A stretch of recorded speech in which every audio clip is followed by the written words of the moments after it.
Bonsoir. Aujourd'hui, j'aimerais discuter avec vous de la pleine conscience.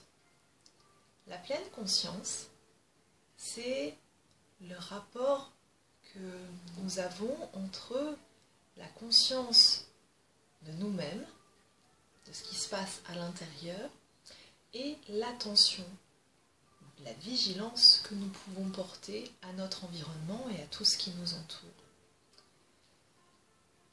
Être dans la pleine conscience, c'est nous permettre d'être ancrés dans le présent, ici et maintenant.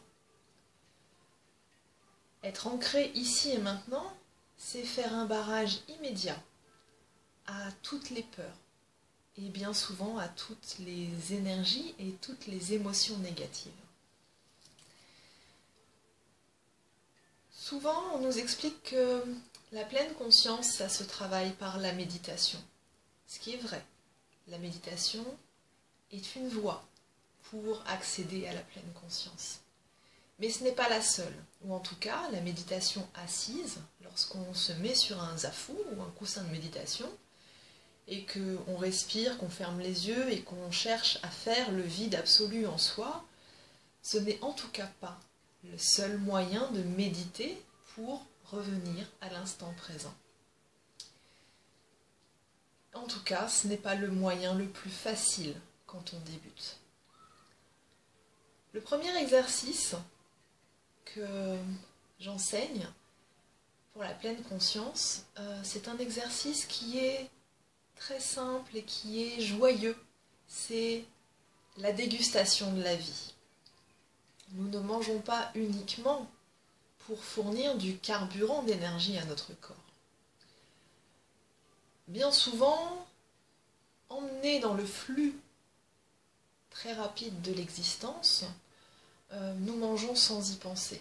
Est-ce que vous avez déjà remarqué, comme quand vous déjeunez le midi avec quelqu'un, vous êtes plus centré sur la conversation ou l'environnement que sur ce qu'il y a exactement dans votre assiette. Combien de fois avez-vous terminé un repas sans même avoir pris exactement conscience du goût de ce que vous avez mangé? Ok, il y a une tonalité, c'est oui, c'était plutôt bon ou c'était plutôt moins bon. Mais est-ce que vous avez savouré toute la palette, toutes les nuances?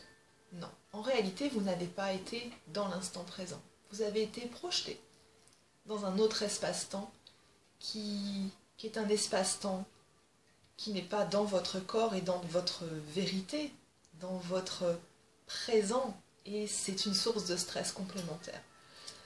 Combien de fois vous êtes-vous rendu compte que vous avez englouti votre repas à une vitesse incroyable qu'en moins de 10 minutes, le repas entrée, plat, dessert était avalé? À votre avis, quel peut être l'impact d'une telle habitude sur votre corps? On a constaté que quand on mange très rapidement, d'abord on mange plus puisqu'il faut environ 20 minutes pour arriver à satiété. En plus, quand on mange rapidement comme ça, et encore plus en parlant, on avale de l'air, donc on peut avoir des lourdeurs, des gonflements, de l'aérophagie dans certains cas. On assimile également beaucoup moins bien les nutriments et ça nous fait grossir. En tout cas, on n'est pas bien. Et si on essayait pour un temps, ne serait-ce que pour un repas, de mettre de la conscience? Comment faire? Je vous invite à prendre un aliment que vous appréciez. Cela peut être un fruit, un petit gâteau et pourquoi pas un bonbon. Et non pas de le porter à votre bouche comme ça pour le dévorer, sans y penser. D'ailleurs, je fais une petite parenthèse, mais est-ce que vous avez constaté déjà cette attraction intense du paquet de bonbons où on plonge la main, on met dans la bouche et comme ça, on fait ce mouvement de va et vient. En fait, on mastique pas vraiment et au final on n'apprécie pas vraiment. Je referme la parenthèse. Alors, on prend un exemple, par exemple un grain de raisin, par exemple une figue, ou n'importe quoi. Et nous allons faire une séance de méditation active autour de ce fruit en utilisant nos 5 sens. Mais ne vous inquiétez pas, vous allez le manger, mais pas tout de suite. D'abord, ce fruit que vous tenez en main. Utilisez le sens de la vue. À quoi ressemble-t-il? Quelle est sa couleur? Quelle est sa forme? Quelle est sa taille? Est-il brillant? A-t-il une écorce? Est-il poreux? Est-il lisse? Vous pouvez le regarder sous toutes les coutures et vraiment apprécier. Pensez aussi à apprécier comme il est beau ce fruit, comme il est parfait, même si ce n'est pas un fruit de publicité. Regardez comme la nature fait de belles choses. Le deuxième sens que vous pouvez utiliser, c'est votre odorat. Quelle est l'odeur de ce fruit? Qu'est-ce que ça vous évoque? Quel est son parfum? Où est-ce que ça vous emmène? Ça sent bon. Ça met en travail déjà les papilles. Vous sentez déjà comme vous commencez à déglutir rien qu'à l'odeur. Le toucher maintenant. C'est comment? Sous vos doigts. Est-ce que c'est doux? Est-ce que ça pique? Est-ce que c'est rugueux? Est-ce qu'il est chaud? Est-ce qu'il est froid? Caressez-le, ressentez-le. Quel est son poids? Quelle est sa densité? Enfin, vous pouvez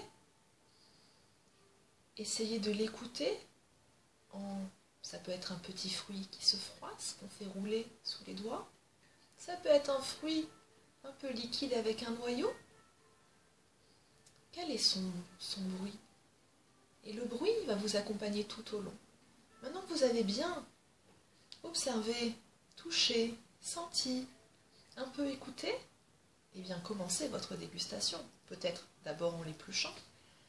Prenez le temps de le croquer. Ça fait quel bruit autour de vos dents quand vous croquez? Ça fait quelle sensation? C'est froid? C'est chaud? Il y a du jus dans la bouche? Comment le goût se développe? Ce 5e sens du goût, qu'est-ce que ça évoque? Prenez le temps de mastiquer, le mâcher. Ressentez son bruit à l'intérieur de vos oreilles. Et enfin, quand vous avez bien savouré, avalé, ressentez son goût, sa texture dans votre gorge et son parcours jusqu'à l'estomac. Je peux vous garantir qu'un fruit que vous mangez dans cet état de conscience-là, vous en tirez bien plus de bénéfices que si vous vous êtes contenté de l'engloutir comme ça. En tout cas,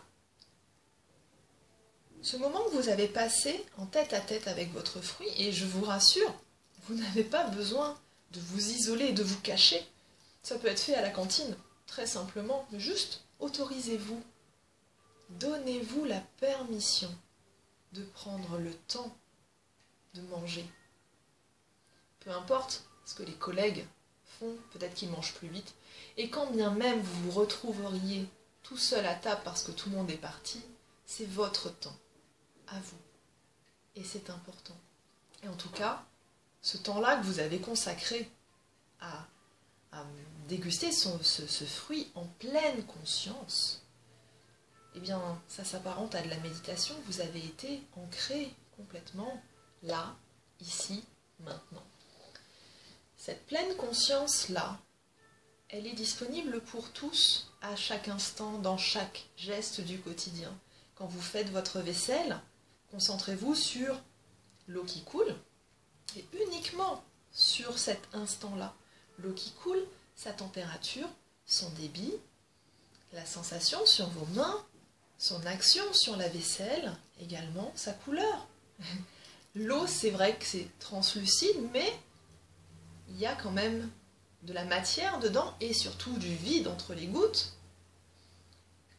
Nettoyez vos assiettes, mais en ne vous concentrant que sur le geste. Vous pouvez même aller encore plus loin, c'est-à-dire observer l'assiette et prendre conscience de l'eau, et puis dans le mouvement que vous faites, l'intégrer dans tout le corps. Quand je fais ce mouvement-là avec la main, qu'est-ce qui se passe dans mon épaule? Comment ça résonne, cette torsion, dans ma colonne vertébrale? Et mon bassin, comment il est? Et ma position de jambe face à l'évier, comment elle est? Et comment je me sens? Et le reste du monde, en tout cas, ce qui est de l'ordre du mental et de la pensée, n'a rien à faire à cet instant-là. Les 10 minutes que vont durer votre vaisselle sont 10 minutes de calme, de pur calme. Et ça peut devenir un moment extrêmement agréable, un rendez-vous presque avec vous-même. Voilà, j'espère que cet exercice d'initiation à la pleine conscience vous aura été utile et je reviendrai prochainement avec d'autres vidéos pour vous accompagner sur ce chemin du mindfulness et nous parlerons respiration. En attendant, je vous souhaite du fond du cœur de bien vous porter, de prendre soin de vous et d'être parfaitement attentif à tout ce qui se passe à l'intérieur de vous et autour de vous. Namasté.